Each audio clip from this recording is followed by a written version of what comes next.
Hello everyone, कैसे हैं आप लोग। उम्मीद करते हैं अच्छे होंगे। आरआरबी एनटीपीसी यूजी का जो है वो मॉक का भी लिंक आ गया है और सिटी इंटीमेशन भी आ गया है। उम्मीद करते हैं आप लोग देख लिए होंगे। 20 तारीख से एग्ज़ाम है। मैं कुछ चीज़ें बताऊंगा और आपके लिए कह रहा हूँ कि इसको आप 2x में भी देख सकते हैं अगर टाइम का इशू है तो। ठीक है, जल्दी जल्दी हम लोग सब चीज़ें ख़त्म करेंगे। चलिए स्टार्ट करते हैं। पहला जो क्वेश्चन आता है दिमाग में, पहली बात तो नर्वसनेस सबके अंदर होगी, लेकिन जो सबसे बड़ा इंपॉर्टेंट है कि मॉक दें या ना दें। देखो, इसके बारे में हम लोग बात करेंगे। पेपर कैसे अटेम्प्ट करें, क्योंकि आप लोग जो CBT 1 अटेम्प्ट करके आ रहे हो वो मतलब सब्जेक्ट वाइज अटेम्प्ट करके आ रहे हो। ठीक है, अब उसके बाद क्या करें जिससे 5-8 मार्क्स। मैंने क्या किया था, जो एग्ज़ाम से पहले जब मेरा सिटी इंटीमेशन आता था तो मैं क्या करता था वो चीज़ें आपको बताऊंगा, हो सकता है हेल्पफुल हो आपके लिए। और सबसे इंपॉर्टेंट, टारगेट स्कोर क्या रखें, लास्ट में थोड़ा मोटिवेशन वाली बातें।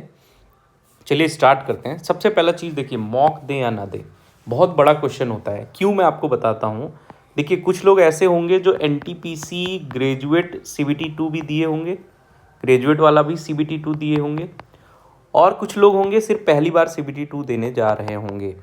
और सबको पता है इसमें थोड़ा सा क्वेश्चन क्या होते हैं, 120 क्वेश्चन आ जाता है आपके। 35 क्वेश्चन मैथ के, 35 क्वेश्चन रीजनिंग के, और 50 क्वेश्चन GS के।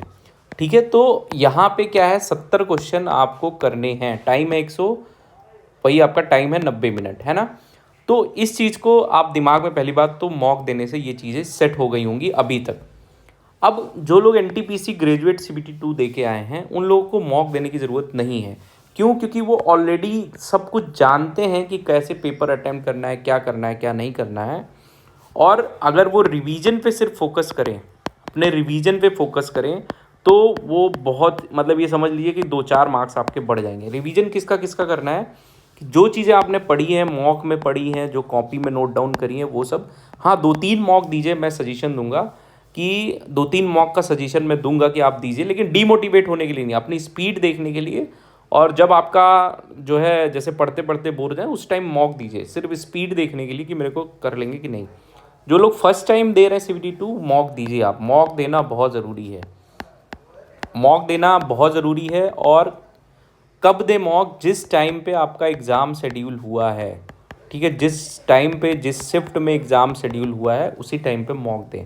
और ज़्यादा अच्छे से एनालिसिस नहीं कर पाए और उसके साथ रिवीजन करते रहें, मॉक के साथ बढ़िया से रिवीजन करते रहें।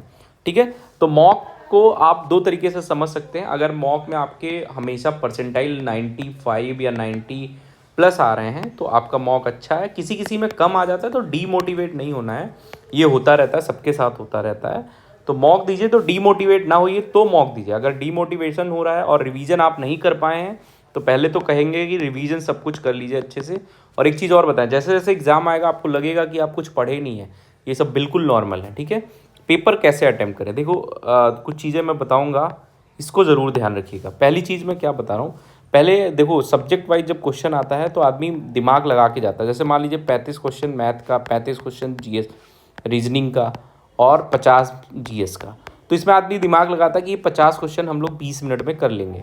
अब हमारे पास 70 मिनट बचेंगे, 70 मिनट में हम क्या करेंगे, इन सारे क्वेश्चंस को हमको करना है। तो वो अपना बांट लेता है कि भाई 25 मिनट इसका कर लेंगे, तब भी अपने पास जो है इनफ टाइम बच जाएगा। ठीक है, 45 मिनट इसके लिए भी बच जाएगा। लेकिन जब क्वेश्चन मिक्स आते हैं तो उस टाइम में अपने आप को शांत रखना होता है। देखो, इसमें 3 तरीके से, जब हम लोग, मैंने पेपर अटैम्प्ट किया था, ये जो भी अटैम्प्ट करते हैं मेरे दोस्त हैं जो भी सिलेक्शन लिए हैं, क्या करते हैं, तो पहले राउंड में आप जाइए। जैसे कुछ टफ टॉपिक होते हैं, कठिन टॉपिक होते हैं। जैसे रीजनिंग में मान लीजिए, रीजनिंग में आप मान लीजिए पजल है।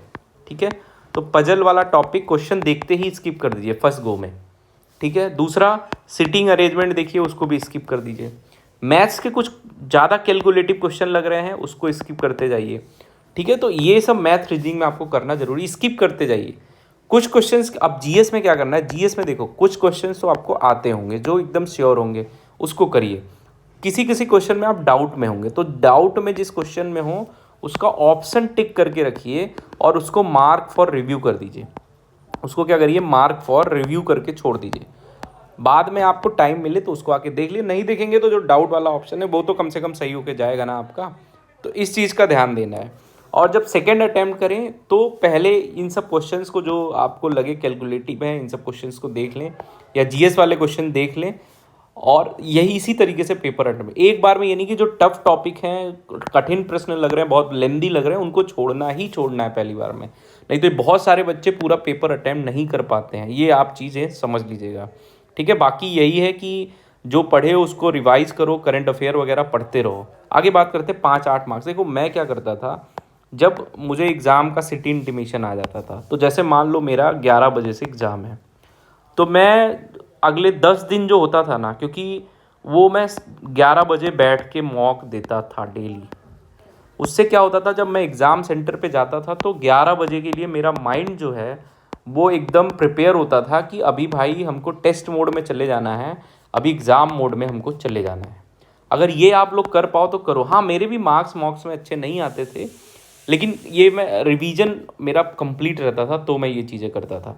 तो आप ये देखिए, जिस टाइम पे आपका एग्ज़ाम है उस टाइम पे मॉक दीजिए, तो आपको ना नींद आएगी ना ऊबन होगा, और जो कठिन क्वेश्चन लगे, और जो चीज़ मैंने पिछली वीडियो में बताया, अभी से मॉक में जब दीजिए ना तो उसको स्किप करना छोड़िए, ठीक है। तो आप 2 अटैम्प्ट में मॉक में जो है वो चीज़ें करिए। 3 अटैम्प्ट तो बहुत मुश्किल हो जाता है, 2 अटैम्प्ट में कम से कम मॉक में भी ट्राई करिए, ठीक है।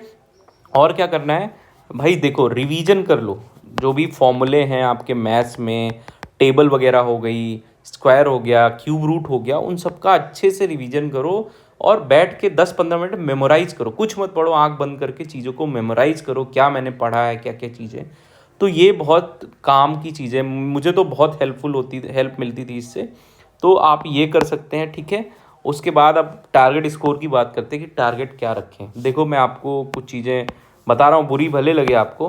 पहली चीज़ देखो क्या है कि आपने एनटीपीसी जो ग्रेजुएट वाला एग्ज़ाम हुआ था उसका देखा होगा, CBT 2।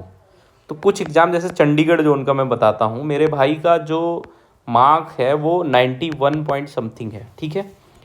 उसी में कोलकाता जोन जो है उसका सेकेंड शिफ्ट में एग्ज़ाम हुआ था, उसके मार्क्स, उसमें जिसके 95 मार्क्स हैं वो भी अपने आप को श्योर नहीं समझ रहा, और ये 91 पे 80% जो है वो अपने आप को मान रहे हैं कि हाँ हो जाएगा। तो देखो इस हिसाब से मैं अगर कहूँगा, क्योंकि यूजी में भर्ती बहुत कम है, तो आपको 100 मार्क्स अपना टारगेट लेके चलना चाहिए। यूआर की मैं बात कर रहा हूँ, 100 मार्क्स तो कम से कम आपको टारगेट लेके चलना चाहिए। 95 प्लस तक आएंगे तो बहुत अच्छा है, अगर 100 आ गए तो आपका सिलेक्शन 100% श्योर हो जाएगा। तो अपना ये टारगेट मार्क बना के ले चलिए, और मतलब रिजिड नहीं होना है। अगर एग्ज़ाम बहुत टफ आ गया तो उस हिसाब से आपको काम करना है, ठीक है। जैसे क्रिकेट की पिच होती है तो लोग जब खेलने जाते हैं तो उनके माइंड में पहले से जो स्कोर होता है, लेकिन जब पिच कैसा खेलती है उस पर डिफाइन करते हैं, तो वो भी, लेकिन इतने मार्क्स तो आपको लेके आना ही है। लास्ट में भाई बस यही कहेंगे कि जब आपने तैयारी स्टार्ट करी थी तो क्या सोच के स्टार्ट करी थी, क्या आपका जो खुद का मोटिवेशन है वो क्या है, और अगर आप अपना 100% देते हो, अगर आप अपना 100% दे रहे हो तो डेफिनेटली आपको सफलता मिलेगी। इस एग्ज़ाम में नहीं तो अगले में मिलेगी। अपना पूरा 100% दो, जो पढ़े हो उसको रिवाइज करो, बाकी सब ऊपर वाले पे छोड़ दो। चलिए पढ़ते रहिए, वीडियो अच्छी लगी तो लाइक करिए। इंस्टाग्राम टेलीग्राम पे जुड़ सकते हैं, कोई भी इशू आए तो आप मुझसे बेहिचक पूछ सकते हैं। चलिए, ऑल द